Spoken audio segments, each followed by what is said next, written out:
Sir ఇప్పటి వరకు BJP Telangana స్టేట్కి ఏమేమి చేసింది? I'm very proud of my country now.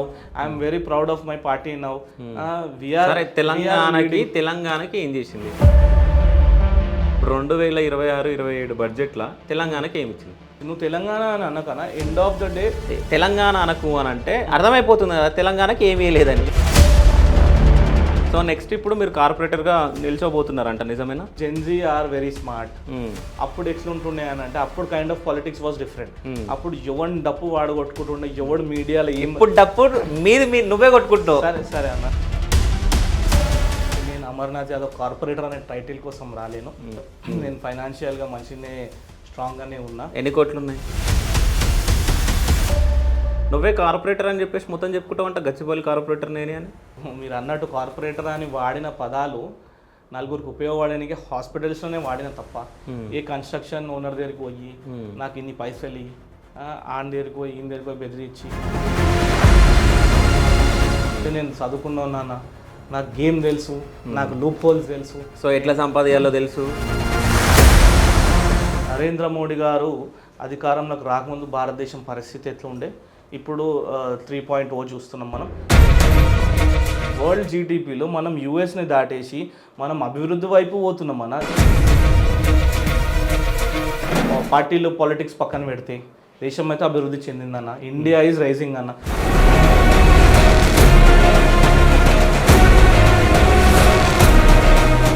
ఎవడు అవునన్నా కాదన్నా కానీ 2047 వరకు విశ్వగురువు అవుతుందన్న.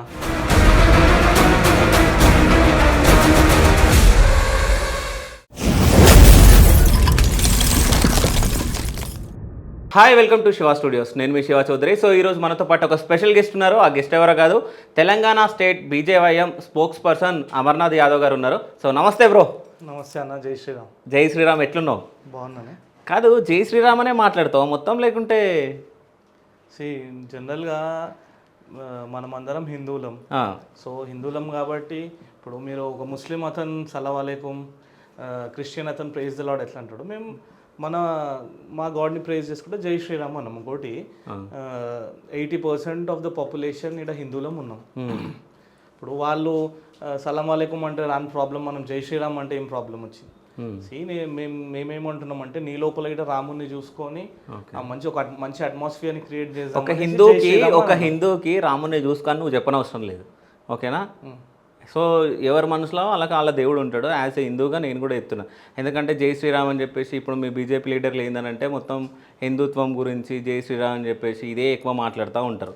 సో నా ఇంటర్వ్యూలో సో అది కాకుండా ఏం తప్పులేదు, తప్పుందని అంటలేదు.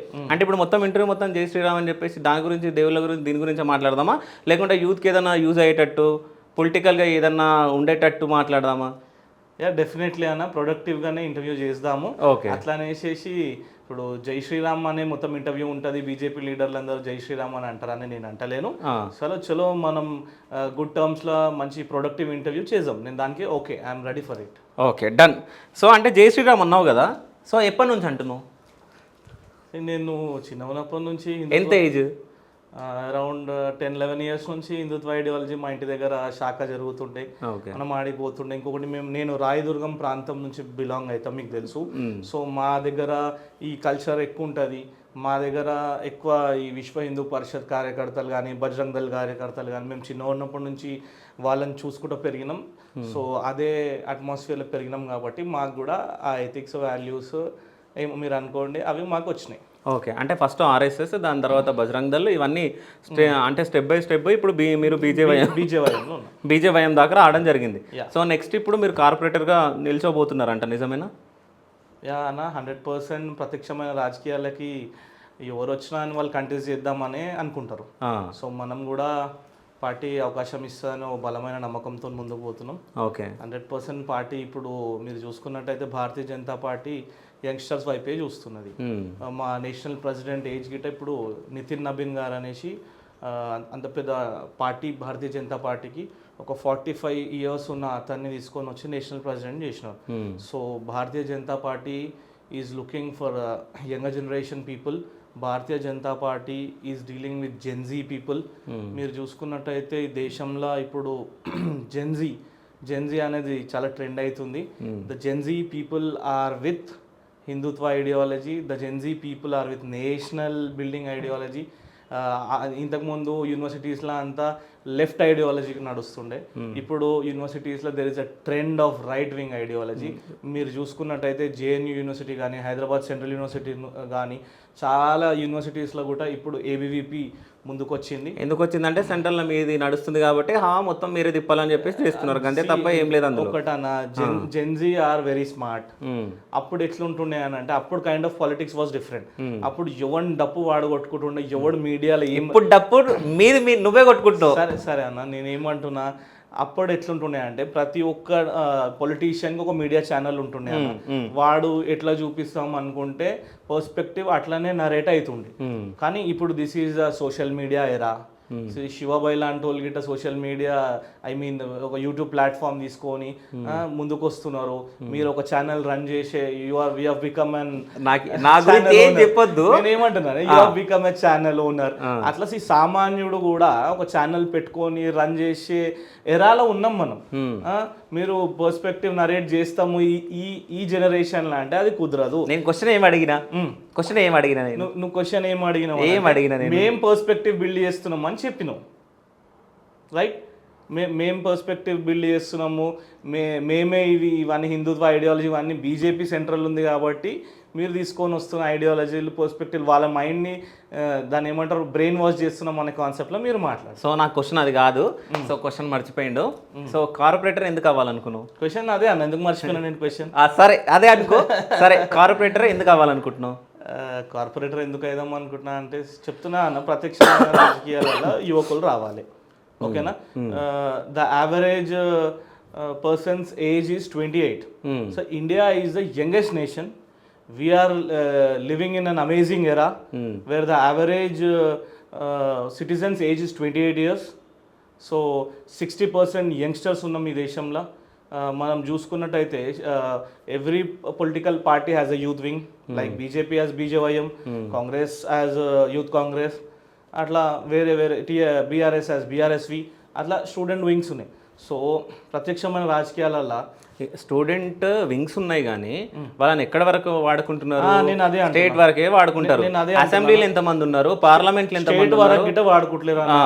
మనం వాస్తవాలు మాట్లాడుకుంటే ఈ యంగ్స్టర్స్ని అందరినీ రెచ్చగొట్టి, ఈ యంగ్స్టర్స్ని జెండాలు కట్టించి, స్లోగన్స్ చెప్పించి, ఇట్లాంటి దానికి పరిమితం చేసి ప్రత్యక్షమైన రాజకీయాలలో ఎవరికి బీఫామ్లు ఇస్తలేరు. సో నేనేమంటున్నా అంటే యంగ్స్టర్స్కి గిట్ట బీఫామ్లు ఇవ్వాలి, యంగ్స్టర్స్ గిట్ట పార్ట్ ఆఫ్ పాలసీ మేకింగ్లో రావాలి. ఇప్పుడు the very primary stage of politics is local body elections అన్న. You said sarpanch, you said municipal councillor, you said corporator.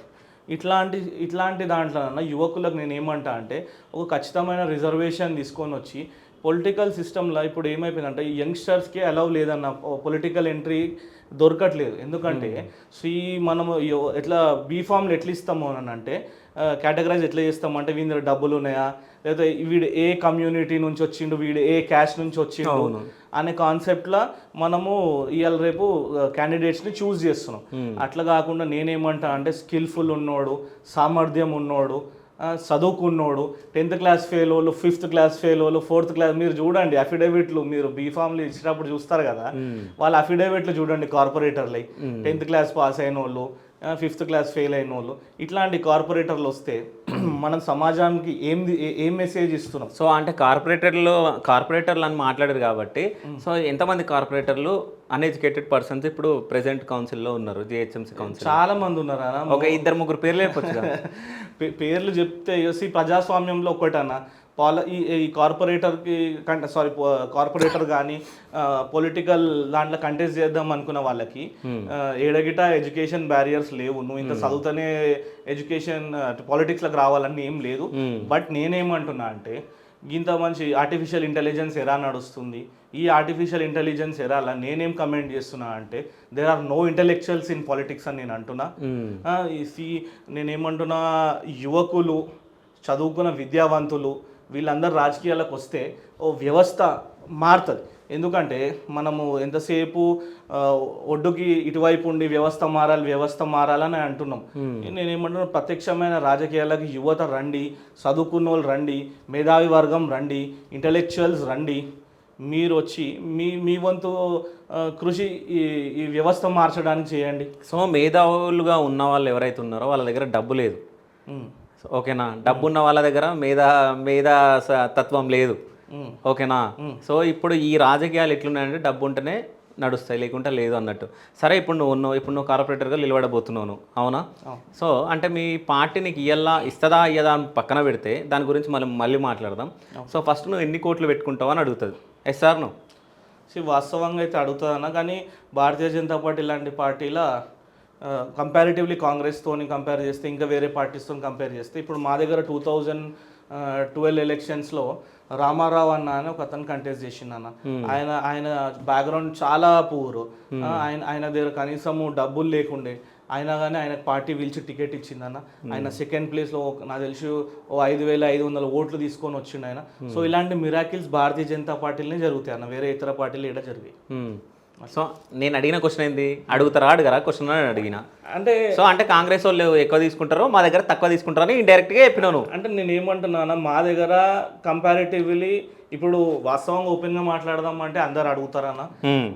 నేనేమంటున్నా, కంపారిటివ్లీ బీజేపీలు ఏందని అంటే, నీ దగ్గర ఇంటెలెక్చువల్ ఉంది, నీ దగ్గర సేవ చేద్దామనే గుణం ఉంది అంటే నీకు 100% నీకు టికెట్ ఇస్తారు. నీకు సామర్థ్యం ఉంది అని నువ్వు షోకేస్ చేయగలిగితే నీకు 100% టికెట్ ఇస్తారా అట్లా. సో అంటే నీకు పోటీ ఎవరు లేరా ఇప్పుడు? ఎందుకుండరన్న, రాజకీయ పార్టీ అన్నప్పుడు అందరు ఆస్పైర్ చేస్తారు. పార్టీలో ఉన్న ప్రతి సభ్యుడు కూడా టికెట్ ఆశించవచ్చు. 100% ఆశించు, డెమోక్రటిక్ వేలో 100% ఆశించు. తేనింగంపల్లి సైడ్ నుంచి అంటే ఆ కాన్స్టిట్యున్సీ నుంచి ఎక్కువ బీజేవైఎం నుంచి కనిపించేది నువ్వే. ఎందుకంటే అప్పుడు గుడ్ల దాడిలో అవి వేసి బాగానే పేరు కమాంచినావు.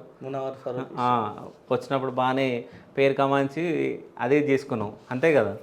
పేరు కమాంచేది ఏం లేదన్న, ఏడైతే ఏం లేదు, హల్చల్ చేస్తే పేరు వస్తుంది అంతేగా. హల్చల్ చేసినాం అని అంటే, నేను హల్చల్ కన్నా మించి కూడా చాలా చేసిన అన్న.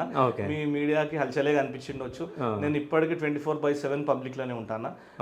ఎవరు కాల్ 24 గంటలు ఎవరు కాల్ చేసి 24 గంటలు 24 గంటలు అంటే నేను ఏం చెప్తున్నా 24/7 అని అంటే, నేను పడుకోవడము, నేను లేవడము అట్లాంటి లీజర్ టైమ్స్ తీసుకొని వచ్చి మిగతా టైంలో అంతా పబ్లిక్ లోనే ఉంటా.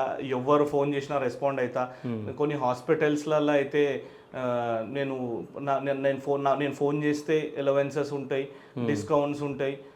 నేను కాన్ఫిడెంట్గా ఏం చెప్తా అంటే, నా డివిజన్లో ఉన్న ప్రతి ఒక్కరికి, మెజారిటీ ఆఫ్ ద పోర్షన్ ఉన్న ప్రతి ఫ్యామిలీకి అమర్నాథ్ యాదవ్ అనేటోడు పరిచయము.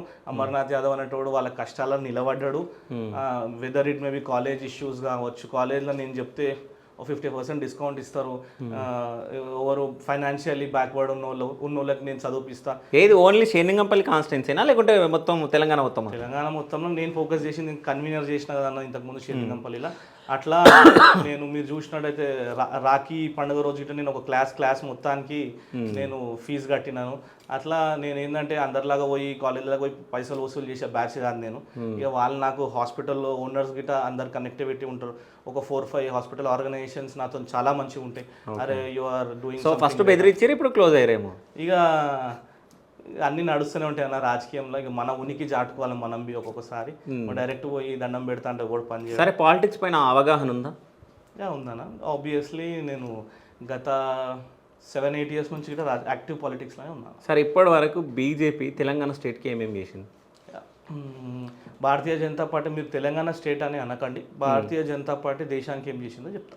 Okay. So Bharatiya Janata party, Narendra Modi గారు అధికారంలోకి రాకముందు భారతదేశం పరిస్థితి ఎట్లా ఉండే, ఇప్పుడు 3.0 చూస్తున్నాం మనం.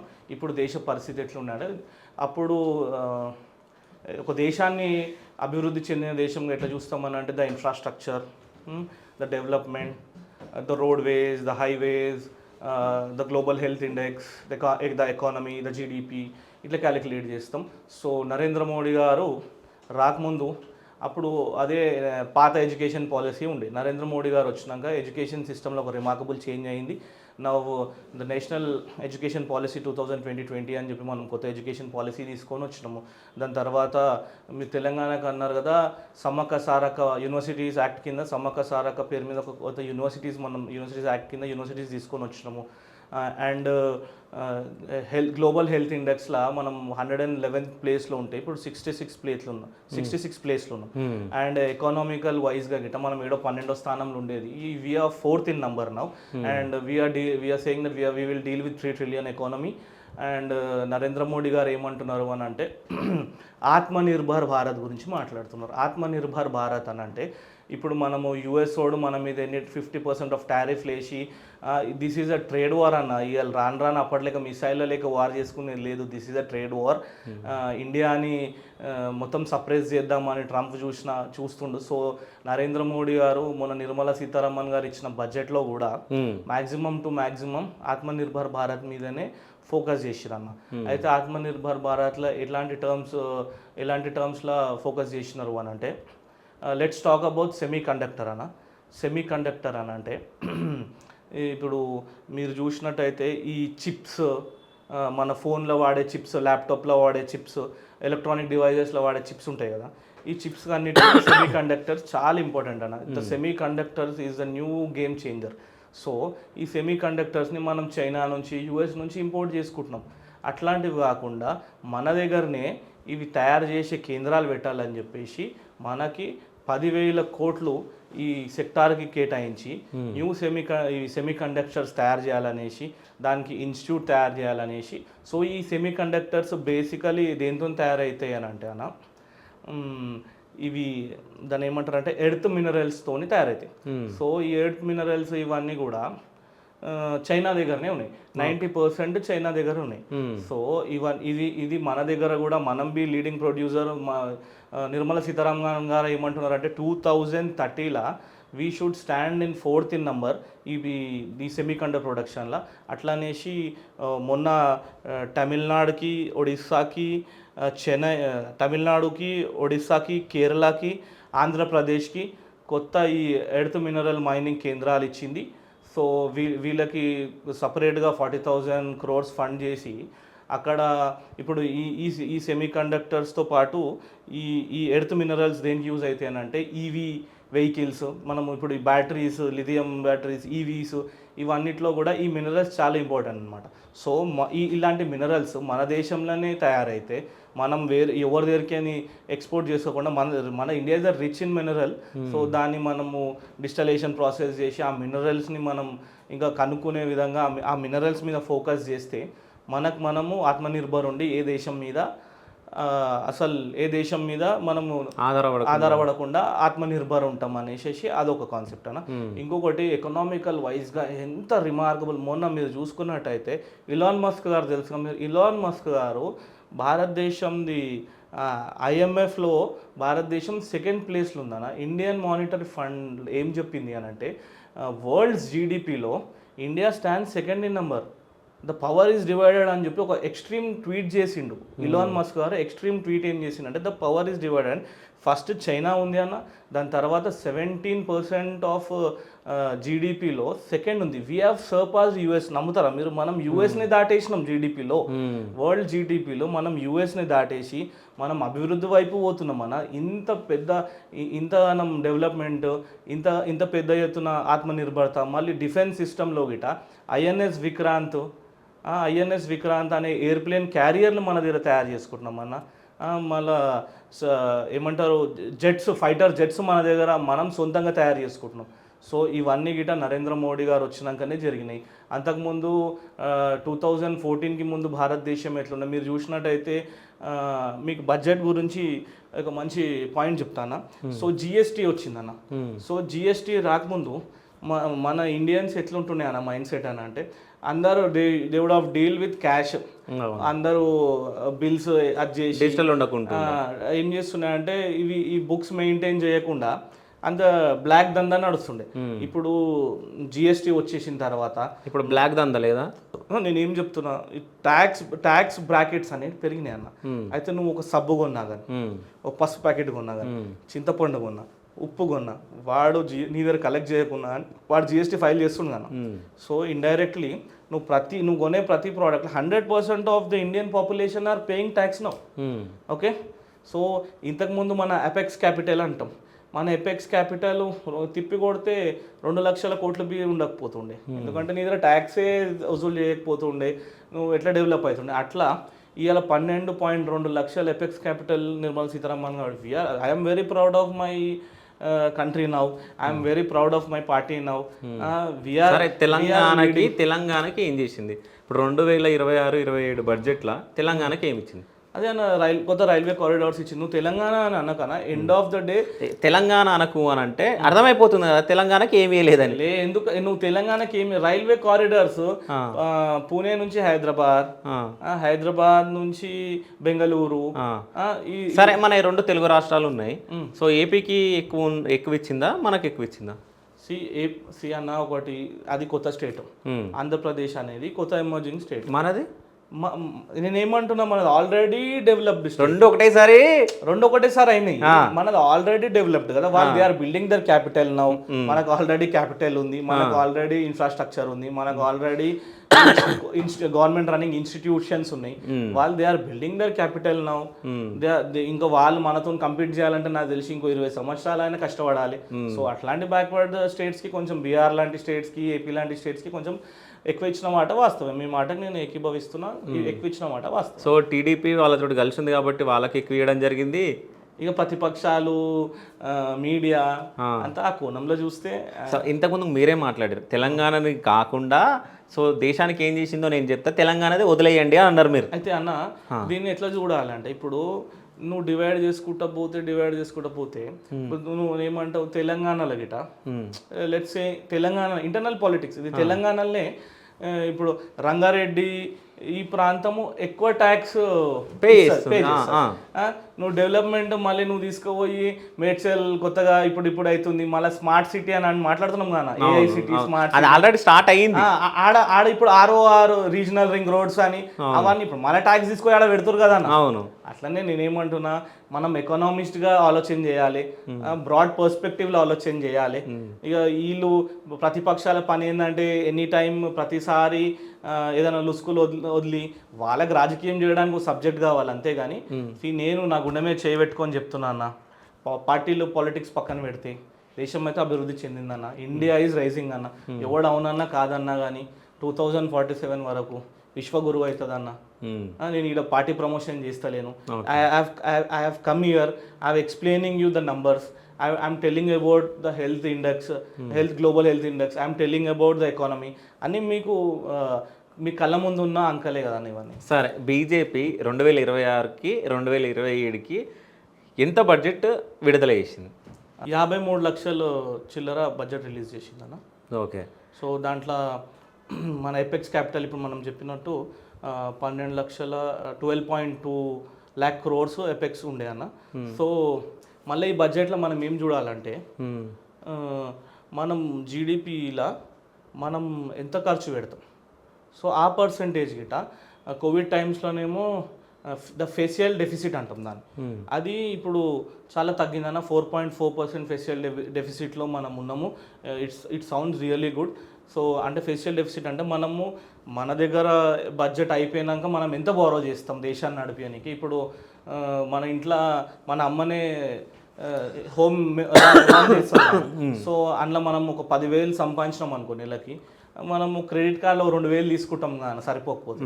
అట్లా క్రెడిట్ కార్డ్ లాగా దీన్ని ఫేషియల్ డెఫిసిట్ అంటాం. సో ఫేషియల్ డెఫిసిట్ కూడా తగ్గుతుంది. మనం ట్యాక్స్ కలెక్ట్ చేసిన దాని మీద దేశం నడుస్తుంది. సో ఇట్లాంటి ఫేషియల్ డెఫిసిట్లు లేనప్పుడు దేశం ఆబ్వియస్లీ ముందుకు పోతుంది. కాంగ్రెస్ టైంలో నీకు ఒక ఎగ్జాంపుల్ చెప్తా. కాంగ్రెస్ టైంలో petrol rate, inflammation, petrol rate చాలా హైక్ ఉండే అన్న. సో 120 రూపాయలకు టచ్ అవుతుంది పెట్రోల్ రేట్ అన్నట్టు ఉండే అప్పుడు నాకు తెలిసి ఆర్థిక మంత్రి చిదంబరం గారు ఉండే.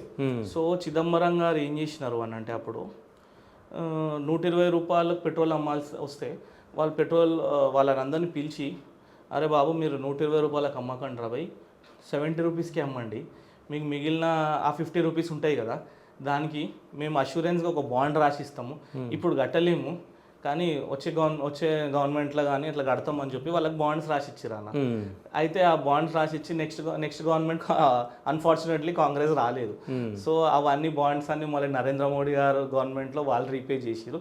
సో ఇట్లా ఫెషియల్ డెఫిసిట్స్ ఇవన్నీ వచ్చేసి గవర్నమెంట్ మీద ఇప్పుడు నరేంద్ర మోడీ గారు రేపు దిగిపోయి ఇంకో వేరే పార్టీ వచ్చినా కానీ ఫెషియల్ డెఫిసిట్స్ లేవు, అప్పులు లేవు, మనం మంచిగా మనం కలెక్ట్ చేసిన ట్యాక్స్లని మన ఆత్మనిర్భరతలని మనం బతుకుతున్నాం. ఓకే, అంటే మీరు చెప్పిన దాంట్లో అంటే మీరు చెప్పినది చూస్తే సరే ఈయన చెప్పింది వినొచ్చు అన్నట్టు అనిపించింది. సో ఇంతకుముందు నేను బడ్జెట్ గురించి నేను అడగడం జరిగింది, ఎంత వచ్చింది మనకు, అంటే ఎంత విడుదల చేసారు బడ్జెట్ 2026 2027 కానీ. సో ఇప్పుడు మన తెలంగాణ స్టేట్ గురించి మనం మాట్లాడదాం. సో మీ బీజేపీ పార్టీ నుంచి ఎంతమంది ఎంపీలు ఉన్నారు? 8 మంది. ఒక్కలన్నా మాట్లాడారా బడ్జెట్ గురించి? బడ్జెట్ గురించి ఆ రోజు సెషన్లో మాట్లాడలేదన్న. బయట వచ్చి మైక్ల ముంగట మాట్లాడిరా? ఎంత బడ్జెట్ వచ్చిందో తెలుసా? తెలుసా అన్న, ఎందుకు తెలియదు? వాళ్ళ ట్విట్టర్ హ్యాండిల్స్లో కూడా మెన్షన్ చేసారు. నువ్వు ఈ ప్రశ్న నన్ను అడగకుండా ఎంపీలను అడిగితే ఇంకా మంచిగా ఉంటుంది. నేనేమనుకుంటా తెలుసా, ట్విట్టర్ ఎవరో హ్యాండిల్ చేస్తారు వాళ్ళే వాడతారా? వాళ్ళే వాడతారన్న. ట్విట్టర్లో వాళ్ళు పోయి టైప్ చేస్తారా? అరే ఉండొచ్చు, అంటే వాడుతుండొచ్చు. ఇప్పుడు సోషల్ మీడియా సావీ అన్న, everybody wants to be active on social media, they want to know what is what. So Telangana ప్రజలు మొత్తం ఒకటే అడుగుతారు.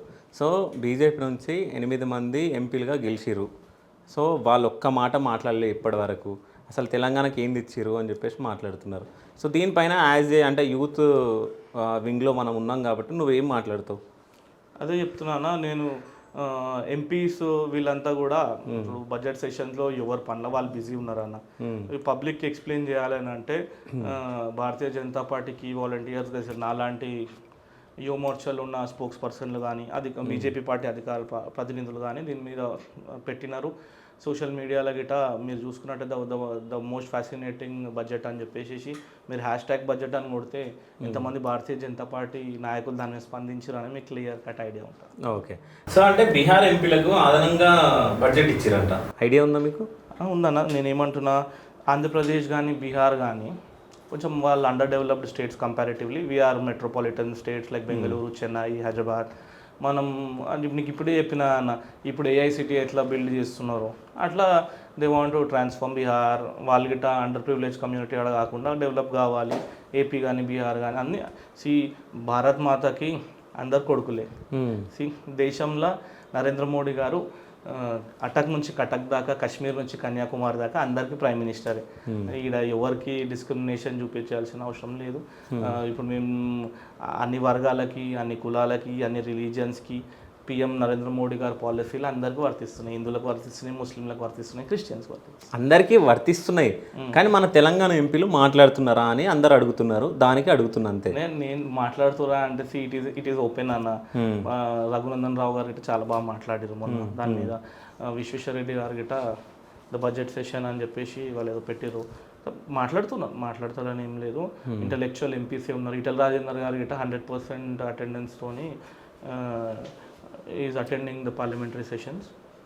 తెలంగాణలో మంచి ఎంపీసీ ఉన్నారని నేను అంటాను. ఓకే, సో అంటే కార్పొరేటర్ కాబోతున్నారు కాబట్టి, so last GHMC budget, so ఇప్పుడు రాబోయేది దాని గురించి చెప్పమంటే ఏం చెప్తావు? నేను ఇంత నేషనల్ బడ్జెట్ చూసినాక మొన్న జిహెచ్ఎంసీ బడ్జెట్ చూద్దామని, దాన్ని అసలు బడ్జెటే అన్నారు. దాంట్లో బడ్జెట్ పాపం కార్పొరేటర్లకి ఏం అర్థమవుతుందో, ఈమె విజయలక్ష్మి గారు ఏం బడ్జెట్ ఇచ్చారో తెలియదు. ఓకే, వీళ్ళు ఏం చెప్పారన్న 11,000 crores బడ్జెట్ ఉండే అన్న మొన్న. సో 11,000 crores బడ్జెట్లో మొన్న ఏం చెప్పారనంటే 3 సెక్టర్లు అవుతున్నాయి అని చెప్పారన్న.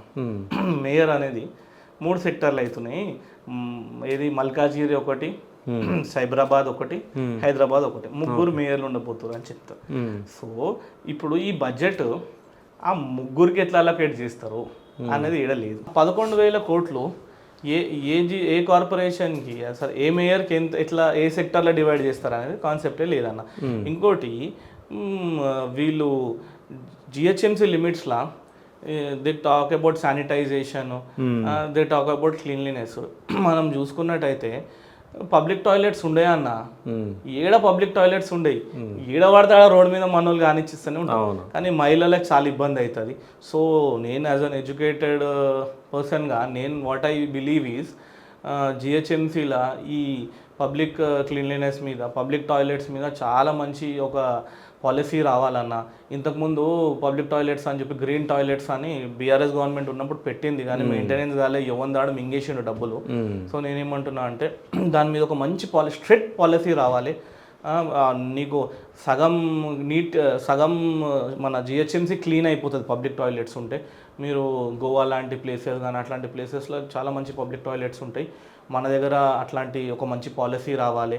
ఇంకొకటి అసలు ప్లే గ్రౌండ్స్ గురించి కానీ యూత్ గురించి కానీ నేనేమంటానా, ప్లే గ్రౌండ్స్ లేవు. ఈ జిహెచ్ఎంసీ లిమిట్స్లో ఎన్ని బార్లు ఉన్నాయి, జిహెచ్ఎంసీ లిమిట్స్లో ఎన్ని వైన్స్లు ఉన్నాయి, జిహెచ్ఎంసీ లిమిట్స్లో ఎన్ని లైబ్రరీస్ ఉన్నాయి, జిహెచ్ఎంసీ లిమిట్స్లో ఎన్ని ప్లే గ్రౌండ్స్ ఉన్నాయి, అది మనం ఒకసారి చూద్దాం రేషియో. సో ఏడ పోయినా కానీ ఇప్పుడు మీ ప్రాంతమే చూసుకోన్నా, మీ దగ్గర ఆ పిల్లలు ఆడుకోవడానికి గ్రౌండ్ ఉందా? లేదు. సో గ్రౌండ్ లేదు. అట్లాంటి దానికి బడ్జెట్ అలొకేషన్ లేదు. ఎండ్ ఆఫ్ ద డే వీళ్ళు ఏం చేస్తున్నారు, బార్లు వైన్స్లు పెట్టి యువకులను అందరినీ మద్యానికి బానిసలు చేస్తున్నారు. మద్యానికి బానిసలు చేసి నేనేమంటున్నా, నువ్వు రేవంత్ రెడ్డి గారు కానీ మేయర్ గారు కానీ ఏమంటున్నారంటే will make the city drug free, drugs మీద ఉక్కుపాదం అంటారు. నేనేమంటున్నా, నువ్వు ఫస్ట్ గ్రౌండ్లోనే ఎస్టాబ్లిష్ చేయి బై, ఫిజికల్ యాక్టివిటీ పెంచు. ఇప్పుడు ఒక 10-15 ఇయర్స్ కింద ఆల్కహాల్ కన్జ్యూమ్ చేసే వాళ్ళు కానీ ఈ డ్రగ్స్ కన్జ్యూమ్ చేసే వాళ్ళు కానీ చాలా తక్కువ ఉంటుండే అన్న. ఇప్పుడు వీళ్ళకి యూత్కి ఆల్టర్నేటివ్ లేదు. ఆల్టర్నేటివ్ లేకపోయేసరికి వీళ్ళు ఈ షార్ట్ టైం ఎంజాయ్మెంట్స్ మీద పడ్డారు. ఇంకొకటి యంగ్స్టర్స్కి నువ్వు మంచిగా ఓ 10th క్లాస్ వరకు ఒక మంచి షేప్లో ఉంటాడు వాడు. స్కూల్లో గ్రౌండ్ ఉంటుంది, వానికి క్రికెట్ ఇష్టం ఉంటుంది, వాలీబాల్ ఇష్టం ఉంటుంది. బయటకు వచ్చినాక ఇంటర్ శ్రీ చైతన్య నారాయణ ఎడ్యుకేషన్ ఇన్స్టిట్యూషన్ల గిట్ట గవర్నమెంట్ సీరియస్గా ఉండి గ్రౌండ్ లేని వాటికి పర్మిషన్లు ఇవ్వద్దు. నువ్వు ఫిజికల్ హెల్త్ బిల్డ్ చేయాలి. సో ఇంకోటి నేనేమంటా అంటే mental health is also important. చాలామంది యువకులు డిప్రెషన్ అని ఈ గంజాయికి అలవాటు అయ్యి ఒకటేసారి బంద్ చేసే వరకు వాళ్ళకి డిప్రెషన్లు వచ్చి సూసైడ్ కేసెస్ చాలా పెరుగుతున్నాయి అన్న. సో దాని మీద గిట్ట జిహెచ్ఎంసీ ఫోకస్ చేయాలి. ఏమంటారంటే ఈ యోగా సెంటర్స్ కానీ, మెడిటేషన్ సెంటర్స్ కానీ, పర్సనాలిటీ డెవలప్మెంట్ సెంటర్స్ కానీ జిహెచ్ఎంసీ దాని మీద ఫోకస్ చేయాలి. బికాజ్ నువ్వు ప్రతి 10 మందిలో ఒకరికి డిప్రెషన్తో సఫర్ అవుతున్నారు. నేను చాలా మట్టుకి చాలా కాలేజెస్లో గిట్ట సూసైడ్ చేసుకుంటున్నారని చెప్పేసి నేను యాంటీ సూసైడల్ క్యాంపెయిన్స్ చేసినా. ప్రతి కాలేజ్కి నేను సొంతంగా నాతో ఇంత చేయగలిగితే అంత చేయగలిగిన. సో జిహెచ్ఎంసీలో ఇట్లాంటి ఒక మంచి యంగ్స్టర్స్కి ఉపయోగపడే బడ్జెట్ ఉంటే చాలా మంచిగా ఉంటుంది. రేపటి దినం నేను నామినేట్ అయినా కానీ కౌన్సిల్లో ఇలాంటి వాటి గురించి నేను మాట్లాడదామని అది అన్న. ఓకే, అంటే మొన్నటి వరకు గచ్చిబౌలి డివిజన్ ఉండే మీది, ఇప్పుడు డివిజన్లో పెరిగినాయి కాబట్టి నాకు తెలిసి గచ్చిబౌలి ఉంటుంది అనుకుంటాం. బట్ గచ్చిబౌలి 2 డివిజన్స్ అయింది అనుకుంటాం. గచ్చిబౌలి 2 డివిజన్స్ అయినా, ఒకటి గచ్చిబౌలి యాజ్ ఇట్ ఈస్ ఉంది. ఓకే, ఇంకో కొత్త డివిజన్ వచ్చేసి నల్లగండ్ల. సో మీది ఇప్పుడు గచ్చిబౌలి కిందకే వస్తుంది. సో గచ్చిబౌలిలో అసలు అంటే ఇప్పుడున్న కార్పొరేటర్ ఏమేం చేసిండో ఏమేం చేయలేదు, అది కార్పొరేటర్ని అడిగితే తెలుస్తుందా ఏమేం చేసి. ఇప్పుడు నువ్వు నిల్చోబోతున్నావు, అవునా, ఆయన ఏం చేసినా ఏం చేయలేడు నువ్వు చెప్తే బాగుంటుంది కదా. అంటే ఆయన బీజేపీ కార్పొరేటర్ అని చెప్పొద్దు అనుకుంటున్నావు, భయం అవుతుందా? ఒకట నా జీవితంలో నేను ఎప్పుడు ఎవరికి భయపడను గిట. సరే, ఏం చేసినా ఏం చేయలేదు చెప్పు.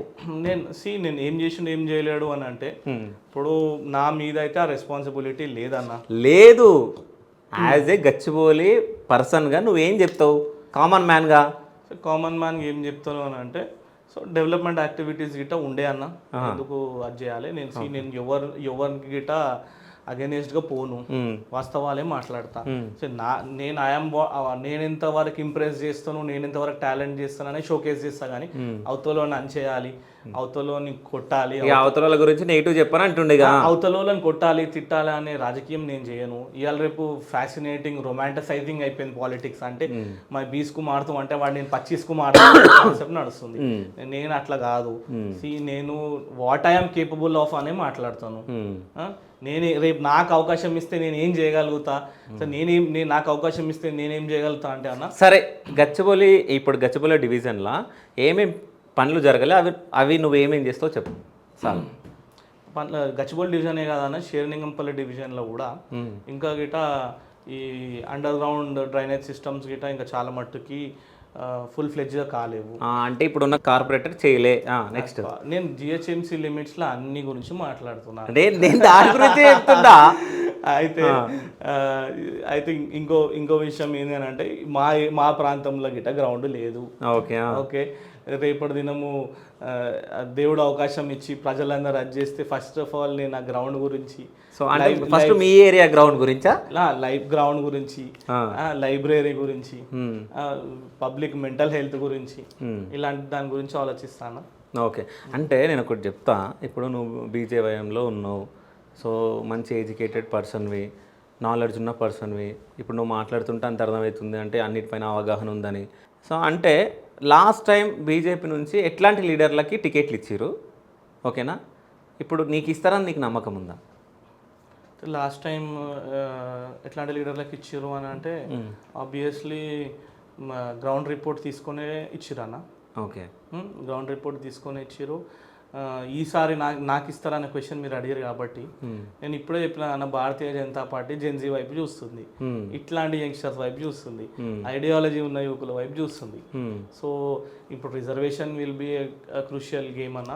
ఇప్పుడు నా దగ్గర మళ్ళీ వేరే రిజర్వేషన్ వస్తే వాళ్ళకి సపోర్ట్ చేస్తాను నేను. సో నా రిజర్వేషన్ వస్తే మాత్రం 100% భారతీయ జనతా పార్టీ నా వైపు ఉంటుంది. 100% ఈవెన్ నేను మా ప్రాంత ఇన్ఛార్జ్ అయిన రవికుమార్ యాదవ్ గారితో గిట ఈ విషయం కన్వే చేసినాను కి నేను ఈసారి పోటీ చేస్తాను, నాకు అవకాశం ఇవ్వాలని చెప్పేసి. ఓకే అన్నారు, సపోర్ట్ చేస్తాను. సానుకూలంగానే రవికుమార్ యాదవ్ గారు అప్పటి నుంచి కూడా నాతోని మంచిగానే ఉంటారు. రవికుమార్ యాదవ్ గారికి నాకు మంచి బాండింగే ఉంటుంది. విశ్వేశ్వర్ రెడ్డి గారితో గిట నాకు మంచిగా బాండింగ్ ఉంటుంది. మా రాష్ట్ర అధ్యక్షునితో గిట నాకు మంచి బాండింగే ఉంటుంది. సో వాళ్ళు గిట ఇట్లాంటి యంగ్స్టర్స్ని పుష్ చేద్దామనే ఆలోచనలోనే ఉన్నారు. మీరు చూసుకున్నట్టయితే ఇప్పుడు మున్సిపల్ ఎలక్షన్ గిట అందరు యువకులకే ఇచ్చిరన్న.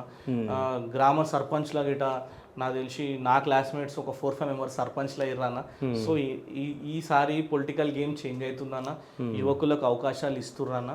సో ఇప్పుడు మనం ఏం బిలీవ్ చేస్తున్నామంటే భారతీయ జనతా పార్టీ జెన్జీ వైపు చూస్తుంది కాబట్టి భారతీయ జనతా పార్టీ అమర్నాథ్ యాదవ్ వైపు గిట్ట చూస్తుంది. ఎందుకంటే మనం ఇంట్లో కూర్చొని టికెట్ అడుగుతలేమన్నా, మనం 100% కోర్ ఐడియాలజీతో పనిచేసినాం. మనకి ఇస్తే గిట్ట I'm here not to create a title. అంటే నేను అమర్నాథ్ యాదవ్ కార్పొరేటర్ అనే టైటిల్ కోసం రాలేను. బతకనీకి ఏం రాజకీయాలకు వస్తలే అన్న. నా ప్రొఫెషన్ అడ్వకేట్, నేను ఫైనాన్షియల్గా మంచిగానే స్ట్రాంగ్గానే ఉన్నా. ఎన్ని కోట్లు ఉన్నాయి? కోట్లు ఉన్నాయంటే కోట్లు లేవన్నా. ఇప్పుడు నువ్వు ఏమన్నావు? గట్టిగానే ఉన్నా అన్నావు. ఫైనాన్షియల్గా బతకనీకి ఎన్ని పైసలు కావాలో, రాజకీయం చేయడానికి ఎన్ని పైసలు కావాలో అన్ని పైసలు ఉన్నాయా? సో రాజకీయం చేయడానికి కొన్ని కోట్లు కావాలి, అన్ని కోట్లు ఉన్నాయా? మీకు కోట్లు కావాలన్నా నాకు కోట్లు అవసరం లేదు. నాకు ప్రజల కనెక్టివిటీ ఉంది, నాకు కోట్లు అసలే అవసరం లేదు. ఓకే, నేను మీకు ఛాలెంజ్ చేసి చెప్తాను, 10 డివిజన్లు ఇప్పుడు స్ప్లిట్ అయ్యి 24 డివిజన్లలో తక్కువ ఖర్చు నేనే పెడతానా. ఎందుకంటే నాకు ఆల్రెడీ గేమ్ స్టార్ట్ చేసినా అంట. గేమ్ అని అంటున్నా, నేను ఎప్పటి నుంచో జనాలు ఉన్నా. గేమ్ స్టార్ట్ చేసేది ఏం లేదు, నేను ఎప్పటి నుంచో ఆ కనెక్టివిటీ మా ప్రాంతంలో ప్రతి ఒక్కరిని బాబాయ్, చిన్ని, కాక అనే ప్రేమతో వరుసలు పెట్టి పిలుచుకుంటా. నేను ఒకటి చెప్తాను, నేను పక్క లోకల్ అన్న. ఎందుకంటే మీకు ఒకటి తెలుసా, మా నాన్నది రాయదుర్గమే, మా అమ్మది రాయదుర్గం. నాకు వేరే లోకలా నా లోకలా నేను అడగలే. నేనేం చెప్తున్నా, నా బలం నేను చెప్తున్నా. నేనేం చెప్తున్నా, మా అమ్మ వాళ్ళ ఊరు ఇదే, మా నాన్న వాళ్ళ ఊరు ఇదే. సో నేను చాలా ఫెమిలియర్, డివిజన్కి నేను చాలా ఫెమిలియర్. నేను గతంలో గణేష్ ఉత్సవ సమితి కన్వీనర్గా చేసి నేను తిరిగిన గణేష్ మండపాలు ఎవరు తిరిగి ఉండకపోవచ్చు. యూత్తో కనెక్టివిటీ ఉంది ప్రతి ఒక్కరితోని. అమర్నాథ్ యాదవ్ అంటే నేనేమంటున్నాను, మా పోలీస్ స్టేషన్లో, మా లిమిట్స్లో ఉన్న హాస్పిటల్స్లో మీరు చూడండి, నేను డైలీ ఒక ఇష్యూ అని అడ్రస్ చేస్తాను. 100% ఒక ఇష్యూ అని నేను పడుకునే లోపల ఏదైనా ఒక ఇష్యూ అడ్రస్ చేస్తాను. ఏదో నేను ఇప్పుడు గొప్పలు చెప్పుకోవడం కాదు, మా ప్రాంతంలో మీరు ఎవరిని అడిగినా కానీ ప్రతి కాల్స్కి అమర్నాథ్ యాదవ్ రెస్పాండ్ అవుతాడు. నేను టువర్డ్స్ హెల్త్ కూడా నేను కాంట్రిబ్యూట్ చేసిన, హెల్త్ క్యాంప్స్కి అట్లాంటి దానికి. నేను టువర్డ్స్ ఎడ్యుకేషన్ గిట్ట నేను కాంట్రిబ్యూట్ చేసిన, టువర్డ్స్ హెల్త్ గిట్ట నేను కాంట్రిబ్యూట్ చేసిన. రేపు నాకు అవకాశం ఇస్తే మా డివిజన్లో చాలా మటుకు ఐటీ సెక్టార్ ఉందన్న. అక్కడ నుంచి గిట్ట సిఎస్ఆర్ ఫండ్స్ తీసుకొని వస్తా, కార్పొరేట్ సోషల్ రెస్పాన్సిబిలిటీ ఫండ్స్ తీసుకొచ్చి, అరే ఇట్లా గిట్ట పైసలు తీసుకురావచ్చా. సో నేను చదువుకున్నాను, నాకు గేమ్ తెలుసు, నాకు లూప్ హోల్స్ తెలుసు, సో ఎట్లా సంపాదించాలో తెలుసు. నేనేమంటున్నాను, నేను బతుకు తెరువు కోసం రాజకీయాలకు వస్తలేను, బతుకులు మార్చడానికి సో ఇట్లా రాజకీయాలకు చాలా మంది అన్నారు, చాలా మందిని చూసినాం కానీ నేను చాలా మందిని చూసిండొచ్చు అన్న. నేనేం చెప్తున్నా, నేను ప్రొఫెషన్ లేక వస్తలేనన్న, నాకు ప్రొఫెషన్ ఉంది. బట్ నేనేమంటున్నా, see it as an any profession అన్న. నువ్వు ఇప్పుడు నేను నా ఇంటెన్షన్, నేను మంచి చదువుకొని బ్యూరోక్రాట్ ఐఏఎస్ కానీ ఇంకా ఇంకా ఏదైనా మంచి రెప్యూటెడ్ పొజిషన్లో ఉన్నా, నేను అసలు రాజకీయంలోకి రావడానికి కారణం ఒకటే అన్న. End of the day in a democratic country వ్యవస్థ మారాలంటే పొలిటీషియనే కావాలన్న. ఎందుకంటే ఇప్పుడు బ్యూరోక్రాట్ ఉన్నాడన్న ఐఏఎస్ కానీ, నీకు ఎందుకన్నా నీ లోకల్ పోలీస్ స్టేషన్లో ఉన్న సిఐ పోస్టింగ్ రావాలంటే గిట్ట రాజకీయ నాయకుడు లోకల్ ఎమ్మెల్యే చెయ్యి ఉంటుందన్న. సో రాజకీయ నాయకుడు మంచిగా ఉంటేనే ఒక మంచి ఎంఆర్ఓ వస్తాడు, ఒక మంచి విఆర్ఓ వస్తాడు, ఒక మంచి పోలీసు వాడు వస్తాడు. సో మొత్తానికి ఎంత చదువుకున్నా వేస్ట్, ఐఏఎస్ ఐపీఎస్లు అయినా కానీ వేస్టే, ఒక పొలిటికల్ లీడర్ కిందనే ఉంటారు అని అంటున్నావు. వేస్ట్ అంటలే, వ్యవస్థ మారుద్దామని అనుకుంటే ఓకే, వ్యవస్థలో ఏమైనా చేంజెస్ చేయాలి, ఉన్న వ్యవస్థను యాక్సెప్ట్ చేయకుండా నేను ఒక రెవల్యూషన్ తీసుకొని వద్దాం, నేను ఒక విప్లవం తీసుకొని వచ్చి మార్చాలి రాబోయే ఏమన్నా అంటే రాజకీయాలే కరెక్ట్ అన్న. ఓకే, సో వీళ్ళందరిని మార్చనీకి వస్తున్నా అంటున్నావు. వ్యవస్థను మార్చని, వాళ్ళందరిని మార్చని కాదు, ఓకే, వ్యవస్థ మారాలి. ఫస్ట్ మనుషులు మారాలంటే వ్యవస్థ మారాలి. ఇన్నేళ్ళ కాంగ్రెస్ మన కరప్షన్ నేర్పించిపోయింది. నేనేమంటున్నా, వ్యవస్థను మారుద్దాము. ఇప్పుడు పొలిటికల్ సిస్టంలో గిట్ట యువకులకి మంచి అవకాశాలు ఇవ్వాలి. ఇవ్వకపోతే ఇప్పుడు ఈ స్టూడెంట్ బేస్డ్ పాలిటిక్స్లోనే వాడు టికెట్ ఇవ్వకపోతే నారాజ్ అయ్యి ఆడ ఈడ కమిషన్లు కొట్టి పైసలు సంపాదించుకొని కాలేజీలకు వసూలు చేసి ఈడనే స్టార్టింగ్ స్టేజ్ ఆఫ్ కరప్షన్ అవుతుంది. నేనేమంటున్నాను, అవుతుంది కదా, అవుతుంది 100% అవుతుంది. నేను అసలు నేను ఓపెన్గా ఛాలెంజ్ చేస్తున్నాను. నేను ఏదైనా కాలేజ్కి పోయి డబ్బులు తీసుకున్నా అని అంటే నేను అసలు రాజకీయాలకు రాను అంటే ప్రూవ్ చేయి అంటున్నావు కదా. నువ్వే కార్పొరేటర్ అని చెప్పేసి మొత్తం చెప్పుకుంటావు అంట, గచ్చిబౌలి కార్పొరేటర్ నేనే అని. గచ్చిబౌలి కార్పొరేటర్ నేనే అని అంటే అన్న కొన్ని సందర్భాల్లో చెప్పుకోవడం జరిగింది, ఎందుకు అబద్ధాలు చెప్పాలి అంటే. ఇప్పుడు కార్పొరేటర్ ఉన్నా ఆయన కాదని నీ పేరు చెప్పుకున్నావు. అట్లా ఎట్లాంటి సర్కమ్స్టాన్సెస్లో చెప్పుకున్నా అంటే, కొన్ని హాస్పిటల్ ఇక పేరు వద్దు ఎందుకంటే నలుగురికి ఉపయోగపడేటివి అవి. ఓకే, కొన్ని హాస్పిటల్స్లల్లా ఇక నేను ఫెరోషియస్గా పోవాలి. ఫెరోషియస్గా ఎంతో నా దగ్గర దమ్ము ఉంది, నా దగ్గర సబ్జెక్ట్ ఉంది, కానీ లోకల్ పబ్లిక్ రిప్రజెంటేటివ్ అంటే వాడు కొంచెం జంకుతాడు. అట్లా కాబట్టి నేను అట్లా ఉంటుంది కాబట్టి నేను చాలా ఎక్స్ట్రీమ్ కేసెస్లో 3 లక్షలు 4 లక్షలు బిల్లులు తక్కువ చేయించిన సిచ్యువేషన్స్ ఉన్నాయన్న.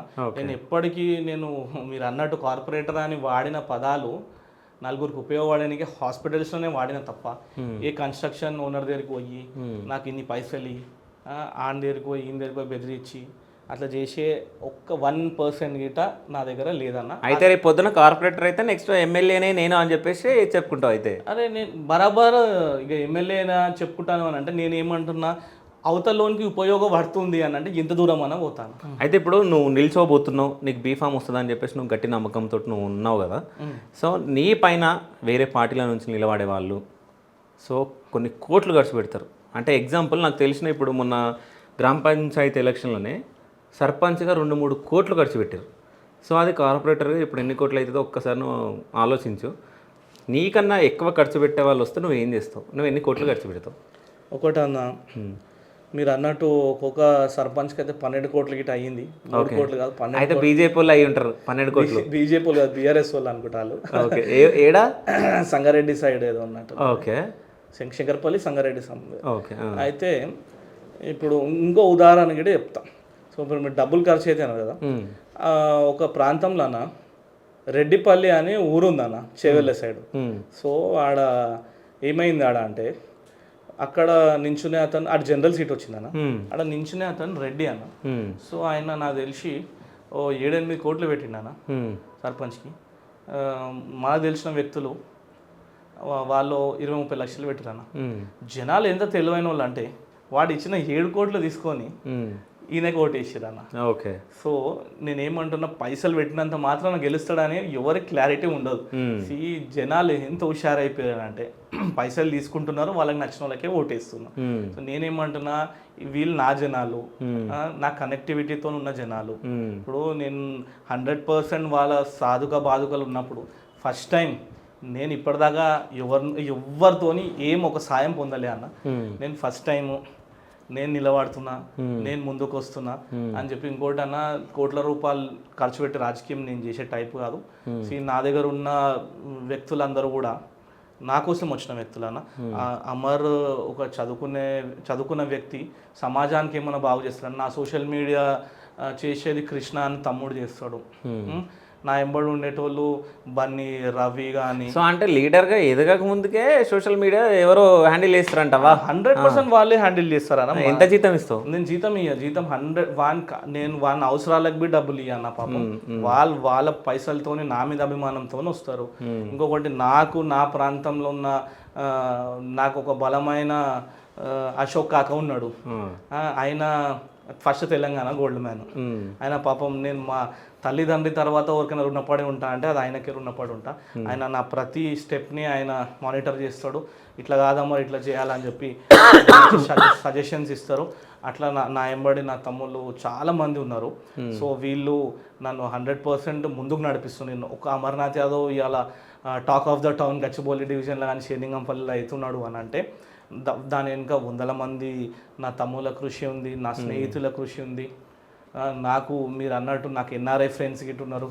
అరే వాళ్ళు పోక్ చేస్తారు, నువ్వు టాక్ ఆఫ్ ద టౌన్ అయినావు, నువ్వు పోటీ చెయ్యి. అదే నువ్వు చెప్పింది మొత్తం నాకు అర్థమైపోయింది. ఎన్ఆర్ఐ ఫ్రెండ్స్ కూడా ఉన్నారు, అక్కడ నుంచి కూడా ఫండ్స్ వస్తాయి.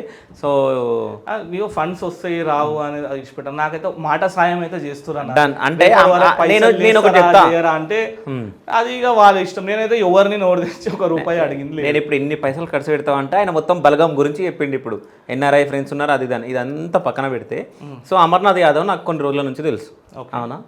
సో ఈ మధ్య ఒక పర్సన్ వెనక తిరుగుతుండు. మన కొమరెల్లి వెళ్ళొచ్చిండు, దాని తర్వాత మన దర్గా జాతరలో కూడా కనిపించిండు ఒక గోల్డ్ మ్యాన్, గోల్డ్ వేసుకొని ఉంటున్నాడు. ఎవరైనా? అదే అన్న, అశోక్ కాకా అని చెప్పిన అన్న. ఆయన ఇప్పుడు నేను ఇంతకుముందు చెప్పింది ఆయన గురించి. ఆయన ఫస్ట్ తెలంగాణ గోల్డ్ మ్యాన్ అన్న.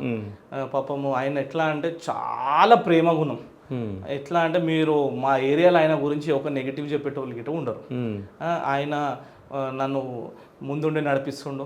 అమర్ చదువుకున్న యంగ్స్టర్ రావాలి అని చెప్పేసి ఆయన చేస్తుండు. అన్ని కమ్యూనిటీస్ నుంచి గిట్ట నాకు ఆదరణ ఉందన్న. అటు వేరే కమ్యూనిటీలో ఉండని, రిలీజియస్లో ఉండని, ఈవెన్ ముస్లిమ్స్ గిట్ట బాయ్ కోన్సా భీ పార్టీ रहना हमारा घर का चाहिए अपने को అని చెప్పేసి వాళ్ళు గిట్ట చెప్పడం జరుగుతుంది. సో అట్లా అశోక్ కాక అయితే బ్యాక్ బోన్ లాగానే ప్రతి ప్రోగ్రాంలో నాతో పాటు అంత టైం తీయడము, అంత బిజినెస్ వదిలేసి నా ఎంబడి ఉండడం అని అంటే నేను చెప్తున్నా, మా తల్లిదండ్రుల తర్వాత ఆయనకి 100% రుణపడి ఉంటా. నేను గెలిచినా గెలవకున్నా నాతోనున్న యువకులకు మాత్రం నేను 100% అవైలబుల్ ఉంటా అన్న. నా పాలిటిక్స్ని నేను ఈ గెలిపోవటంలతో కాదు, చాలా దూరం తీసుకుపోదాం అనుకుంటున్నా. ఐఎమ్ కమిటెడ్ అన్న. నాకు రాజకీయం చేయడమే వస్తుంది, నాకు పాలిటిక్సే వస్తుంది. నేను ఇంకా వేరే ప్రొఫెషన్లో గట్రా సేవ చేయడం రాదా? అది నేనేమంటున్నాను, రాజకీయము అని అంటే మీరు 100% దీన్ని డర్టీ పాలిటిక్స్ వర్డ్గా తీసుకోవద్దు. Politics means making policies. So సేవ 100% నేను, మీకు తెలుసుగా నా టీమ్ హ్యూమానిటీ అని చెప్పేసి ఎన్జిఓ ఉండే, దాని నుంచి గిట్ట సేవా కార్యక్రమాలు చేస్తూనే ఉంటాం. అది 100% ఇది దీంతో కన్సిడరేషన్ లేకుండా చేస్తూనే ఉంటా. బట్ నేనేమంటున్నా అంటే ఫుల్ ఫ్లెడ్జ్గా నేను పొలిటికల్ కెరియర్లోనే ఉంటాను. నేను నాకు ఎన్ని బిజినెస్లు ఉన్నా కానీ నేను ఎండ్ ఆఫ్ ద డే నేను యాజ్ అ పొలిటీషియన్గానే జనాలలో ఉంటానని నేను చెప్తున్నాను. ఓకే, అంటే యాజ్ ఏ యూత్గా ఇప్పుడు చాలామంది యూత్ పాలిటిక్స్లోకి రావాలని చెప్పేసి నువ్వు కూడా కోరుకుంటున్నావు, నేను కూడా కోరుకుంటున్నా. సో అంటే మన తెలంగాణనే మనం చూసుకుంటే అసెంబ్లీ జరుగుతుంది, మన తెలంగాణ అసెంబ్లీ. సో అదేవిధంగా మన జిహెచ్ఎంసీ కౌన్సిల్ రన్ అవుతుంది. సో వాళ్ళు ఏం మాట్లాడతారు, అసలు సబ్జెక్ట్ మాట్లాడతారా అని అంటే మీరు ఏం చెప్తారు? అది ఏమైపోయిందని అంటే అన్న, అసెంబ్లీ కానీ జిహెచ్ఎంసీలో కానీ పాలిటిక్స్ మాట్లాడొద్దన్న. ఈ మొన్న చూడండి మీరు, విజయలక్ష్మి గారు ఆమె ఈ చేయి చూపెట్టింది, అవన్నీ కాదు. మనము ఒక పబ్లిక్ రిప్రజెంటేటివ్ అన్న. మన ప్రాంతంలో ఓ 30,000-40,000 మంది మనల్ని నమ్మి ఓటేసిర్రు. నువ్వు వాళ్ళకి ఆన్సరబుల్ ఉండాలి. నేను ఏమంటున్నా, జనాలు చైతన్యవంతులు కండిరబై. నీ దగ్గర కోట్లు అడగనీకి వచ్చినప్పుడు నువ్వు ఏం చదువుకున్నావు, నువ్వు మా గురించి కౌన్సిల్లో ఏం మాట్లాడతావు అని చెప్పి అడిగి ఓటేయ్యి. అంతే కదన్న. వేసినాక బాధపడడు కాదు, వేసేటప్పుడే వాళ్ళ మీ దగ్గరికి వచ్చినప్పుడు నాకు ఓటేయమ్మా అని దండం పెట్టి కాలు మొక్కినప్పుడు సరే అన్న మంచి దండం పెట్టినావు కాలు మొక్కినావు నువ్వు మా గురించి ఏం చేస్తావు చలో నీకు ఓటేస్తాం ఈడ మా కులపోడు మా ప్రాంతమోడు మా ఓడు అది ఇడిచిపెట్టి రాజకీయం చేయమని చెప్తున్నా. నువ్వు ఒక క్యాండిడేట్ని చూసుకున్నప్పుడు బ్యాలెట్ పేపర్ మీద what is his education qualification, what is his intellectual, రేపు దినం మనం గెలిపిస్తే వాడు అట్లనే పోయి ఆడ వానితో కొట్లాడి వీనితో కొట్లాడి కౌన్సిల్లో టైం వేస్ట్ చేస్తాడా? మా ప్రాంత ప్రజల గురించి మా ప్రాంతం గురించి రిప్రజెంట్ చేసి కార్పొరేటర్ అనేటోడు ఒక bridge between government officials and people సమస్యలన్నీ ఒక బ్రిడ్జ్ లాగా తీసుకొని పోయి ఆడ ఆఫీసర్స్కి చెప్పి పనులు చేపియాలి, ఫండ్స్ తీసుకొని రావాలి. ఆ పాత్ర ఒక కార్పొరేటర్ అనేటోడు పోషించాలన్న. నా టర్మ్స్లో కార్పొరేటర్ అంటే అట్లా డైనమిక్గా ఉండాలి. ఓకే, గచ్చిబౌలి డివిజన్లో చాలామంది సెటిలర్స్ ఉన్నారు. సో వాళ్ళందరూ నీకు ఓట్లు ఇస్తారా? 100% అన్న. సెటిలర్స్ ఉండని, యువరని ఉండని, నేనేమంటున్నా, నేను రేపటి దినం నా క్యాంపెయినింగ్ స్టైల్ డిఫరెంట్గా ఉంటుంది. ఎట్లుండబోతుంది నా క్యాంపెయినింగ్ స్టైల్? నేను 100% నేను ఇప్పుడు చెప్పిన నా జిహెచ్ఎంసీలో ఎలాంటి రిఫార్మ్స్ తీసుకొని రావచ్చు, whether it may be in type of cleanliness, air pollution గురించి. సో మీరు ట్రాఫిక్ చూసుకోండి, ఎయిర్ పొల్యూషన్ చూసుకోండి, ఎంత విపరీతంగా పెరిగిపోతుంది. అలాంటి కాన్సెప్ట్స్ నేను తీసుకొని పోతాను. నేను నా కులపోళ్ళు 80 మంది ఉన్నారు, 80% మంది ఉన్నారు, నా సర్నేమ్ వాళ్ళు 40% ఉన్నారు. అట్లాంటి రాజకీయాలు చేయడానికి నేను రాలే అన్న. ఐఆమ్ హియర్, నేను ఇంతకుముందు చెప్పిన, I am here to create a change. ఆ చేంజ్ రానప్పుడు నేను రాజకీయాలకు వచ్చి గిట్ట వేస్తే, నేను సంపాదించుకున్నామనే ఉద్దేశం ఉంటే నేను చాలా బిజినెస్లలో గిట్ట ఇంత టైం ఇన్వెస్ట్ చేసి వేరే బిజినెస్లు చేసుకుంటే ఐ కెన్ గెట్ రిటర్న్స్ అన్న. But this is my zeal. As a youngster I want to change the system అన్న. సో అంటే నా మనస్ఫూర్తిగా నేను కూడా చెప్పేది ఏంటంటే, యువత రాజకీయాల్లోకి రావాలి, సో మనం మారాలి, తర్వాత రాజకీయాలను చేంజ్ చేయాలనేది నాది కూడా ఒపీనియన్. సో యూత్కి నువ్వేం మెసేజ్ ఇస్తావు? అదే అన్న, యూత్కి యూత్ అంటేనే the minds with energy, the minds with enthusiasm, the minds who are stretching the limits to change the world around. So యువకులు, ద జెన్జీ యువకులు ఎంత స్మార్ట్ ఉన్నారు అని అంటే, they know everything. You name any institute, you name any organisation, they have a clear cut idea. So నేనేమంటున్నా అంటే, యువకులు రాజకీయం అని అంటే డర్టీ ప్రొఫెషన్, వాళ్ళు రాజకీయం చేస్తున్నారు అంటే వాళ్ళు నాస్టీ థింగ్ చేస్తున్నారు అన్నట్టు కాదు. ఈ దేశంలో ఉన్న జెన్జీకి బడ్జెట్ గురించి తెలవాలన్నా. ఇప్పుడు నువ్వు 100 రూపాయలు నీ సర్వెంట్కి ఇచ్చినావు అన్న, పోయి మార్కెట్కి పోయి కూరగాయలు దే అని, నువ్వు మళ్ళీ అది లెక్క అడుగుతావా లేదా? లెక్క అడగకపోతే ఆడ ఏం చేస్తాడు, 50 రూపాయలు కూరగాయలు అయితే 50 రూపాయలు వాడు ఉంచుకుంటాడు. సో ఇది you are the king here in democracy. You are the king and the politicians are servants. నువ్వు బరాబర్ నీ పొలిటీషియన్ని లెక్క అడుగు, నేను కట్టిన ట్యాక్స్ ఏం చేసినావు బై, అది నీకు ఎప్పుడు తెలుస్తుంది? నువ్వు బడ్జెట్ని ఫాలో అయితే నీకు తెలుస్తుంది. సో యువకులు రాజకీయాల వైపు ఆలోచించండి, రాజకీయాల వైపు ఆలోచించి బడ్జెట్ అంటే ఏందో తెలుసుకోండి, రాజకీయం అంటే ఏందో తెలుసుకోండి. మీరు గిట ఒక సోషల్ ప్లాట్ఫామ్ క్రియేట్ చేసుకోండి, మీరు రాజకీయాలకు రండి. ఇంతసేపు ఒడ్డుకు అటువైపు ఉండి కమెంట్ చేయకండి, రండి రాజకీయాలకు రండి. యువకులు వస్తేనే దేశం మారుతుంది. ఇది మన దేశం, యువకుల దేశం. Average youngster age 28 years. So నువ్వు 60% ఈడ ఉన్నావు బై. నీకు నీకు జిహెచ్ఎంసీలా నీకు ఒక్క పాలసీ లేదు. నువ్వేం చేస్తున్నావు? మత్తు నిద్ర వదులు, నువ్వు రా బై, నువ్వు వచ్చి కంటెస్ట్ చేయి, బరాబర్ కంటెస్ట్ చేయి, మార్పు తీసుకొని రా. నువ్వు ఇంట్లో కూర్చుంటే అసమర్థులే రాజకీయాలు వెళ్తారు, సామర్థ్యం ఉన్నోళ్ళు కామోష్ కూర్చుంటే అసమర్థులే రాజకీయాలు వెళ్తారు. ఓకే, రేపు పొద్దున కూడా వాళ్ళే వెళ్తారా? నేనేమంటున్నా, అసమర్థుల పోవద్దు, చేతులకు రాజకీయం పోవద్దు అని అంటే సామర్థ్యం ఉన్న చదువుకున్న యువకులు రండి బై. ఓకే, అట్లా మీకు బీఫామ్ వచ్చిన తర్వాత సో ప్రచారం చేసేటప్పుడు, సో మీరు ప్రచారం చేసేటప్పుడు ఏమని ప్రచారం చేస్తారు? సో అంటే ఓటు అనగానే నోటు ఓటు, సో మందు సుక్క, బిర్యానీ ప్యాకెట్లు అవన్నీ మీ సైడ్ నుంచి కూడా పోతాయా? మందు చుక్క, బిర్యానీ అవన్నీ ఇంత రెవల్యూషన్ మాట్లాడినా కదన్నా. నేనేమంటున్నా అంటే, ఓటర్ని నేను ఎట్లా సాటిస్ఫై చేస్తానంటే, వాళ్ళకి మీకు చెప్పినట్టు విధంగానే ప్రాంతంలో ఉన్న సమస్యలు చెప్తాను, దానికి సొల్యూషన్ చెప్తాను. సో ప్రాంతంలో ఈడ నేను పెరిగిన వానిగా ఇన్ని సంవత్సరాల నుంచి ఉన్న వ్యక్తిగా నాకు ప్రాంతం మీద మంచి అవగాహన ఉంది, దానికి సొల్యూషన్ తీసుకొచ్చే సత్తా ఉంది, నిధులు తీసుకొచ్చే సత్తా ఉంది. నేను అన్నట్టు సిఎస్ఆర్ ఫండ్స్ తీసుకొని వచ్చి మా డివిజన్ని 300 డివిజన్ల కంటే ఆదర్శ డివిజన్గా తీర్చిదిద్దుతా. ఈ మెడికల్ ఇప్పుడు బస్తీ దవాఖానాలు గిట్ట చాలా ఇంప్రూవ్ కావాలన్నా, ఎందుకంటే మీరు అన్నట్టు సెటిలర్స్ చాలా ప్రాంతాల నుంచి బీహార్ కానీ కానీ అసలు బస్తీ దవాఖానాలు పనిచేస్తున్నాయా? పనిచేస్తున్నాయని అంటే నామకే వస్తేనే పనిచేస్తున్నాయి. ఈ బస్తీ ప్రైమరీ హెల్త్ కేర్ సెంటర్స్ చాలా పెరగాలి. ఆడ కనీసము మౌలిక వస్తువులలో కొంచెం ఎక్విప్మెంట్ పెరగాలన్నా, ఈ స్కానింగ్ చేసుకునే ఆప్షన్లు కానీ, ఇంకోటి డెంటల్ కేర్ మీద ఎట్లాంటి అది లేదు దాంట్లో, అట్లాంటివి కొత్త అడ్వాన్స్మెంట్స్ నేను తీసుకురాగలుగుతాను. సిఎస్ఆర్ ఫండ్స్ తీసుకొని వచ్చి వాళ్ళకి అటాచ్ చేసి తీసుకొని రాగలుగుతా. గవర్నమెంట్ స్కూళ్ళల్లో పరిస్థితులు గిట్ట అధ్వానం ఉన్నాయి. విద్యా వైద్యానికి ఎక్కువ ప్రయారిటీ ఇస్తాను. సో ఆ కార్పొరేటర్ స్థాయి కన్నా మించి నేను పనిచేసి నాకున్న సర్కిల్ ప్రకారము సిఎస్ఆర్ ఫండ్స్ లాంటివి తీసుకొని వచ్చి గిట్ట బడ్జెట్తో పాటు ఇట్లాంటి బయటికి తీసుకొచ్చే నిధుల గురించి కూడా నాకు తెలుసు కాబట్టి అవన్నీ తీసుకొని వచ్చి నేను ఇవి చేయగలుగుతా అని చెప్పి ప్రతి ఒక్క యువకుని తడతా, ప్రతి ఒక్క గడప తడతా, ప్రతి ఒక్క తల్లికి ఎక్స్ప్లెయిన్ చేస్తా, ప్రతి ఒక్క చెల్లికి ఎక్స్ప్లెయిన్ చేస్తాను. వాళ్ళందరినీ నేను యాజ్ ఎ లోకల్ ప్రాంతం బిడ్డగా వస్తున్నా, చదువుకున్న వ్యక్తిగా వస్తున్నా, చంపుకుంటారా సాదుకుంటారా మీ ఇష్టం అని చెప్పేసి వాళ్ళు తెలిపోతాను. సో మాటలు బాగానే నేర్చినావు. చూద్దాం, అంటే బీజేపీ మీకు బీఫామ్ ఇస్తుందా ఇయ్యదా అనేది చూద్దాం. సో బీఫామ్ ఇవ్వాలని చెప్పేసి నా మనస్ఫూర్తిగా నేను కూడా కోరుకుంటున్నా శివ స్టూడియోస్ త్రూ. ఎందుకంటే యాజ్ ఏ యంగ్ పర్సన్స్ మనం, సో మన లాంటి వాళ్ళు వస్తేనే మొత్తం రాజకీయాలను మనం చేంజ్ చేయొచ్చు. So thank you so much. Thank you అన్న.